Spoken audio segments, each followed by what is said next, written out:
श्री स्वामी समर्थ. नमस्कार स्वामी भक्तांनो. आज मी तुम्हाला असा एक भक्तीपर अनुभव सांगणार आहे. या अनुभवातून आपल्याला श्रद्धा, धैर्य आणि प्रयत्न यांचा संदेश मिळतो.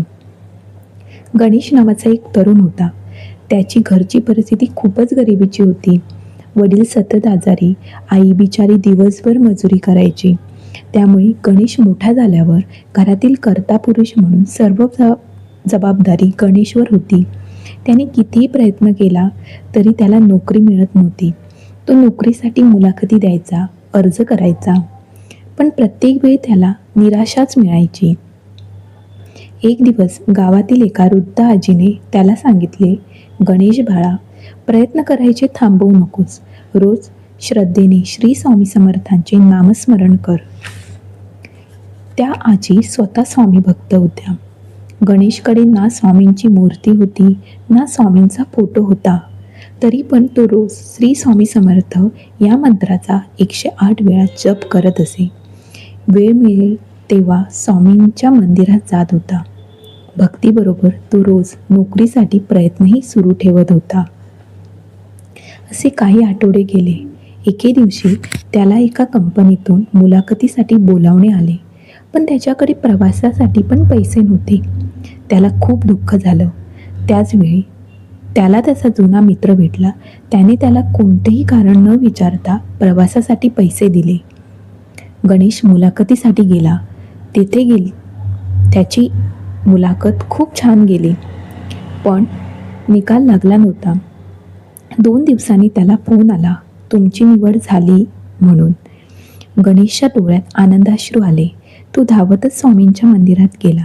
त्याने स्वामींना नमस्कार केला.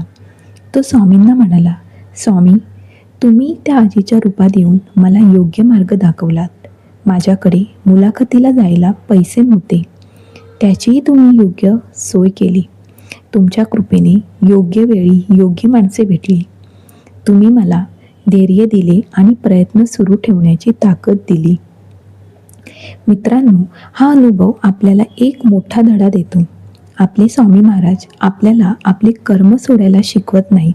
ते श्रद्धा, संयम आणि सतत प्रयत्न करण्याची प्रेरणा देतात. जेव्हा आपण हार मानत नाही तेव्हा आपल्या जीवनात नवीन संधी मिळतात. आज अनेक स्वामी भक्त सांगतात, नामस्मरणामुळे त्यांना मानसिक शांतता मिळाली, कठीण काळात धैर्य मिळाले आणि योग्य निर्णय घेण्याची ताकद मिळाली.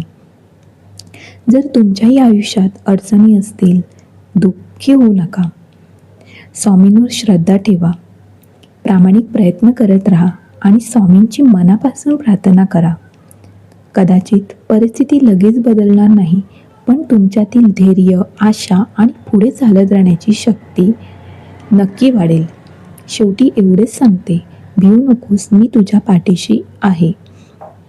ह्या वचनाचा अर्थ फक्त चमत्कारिक वाट पाहणे नाही, तर संकटातही प्रयत्न करणे व आपल्या स्वामींवरील श्रद्धा न सोडणे असा आहे.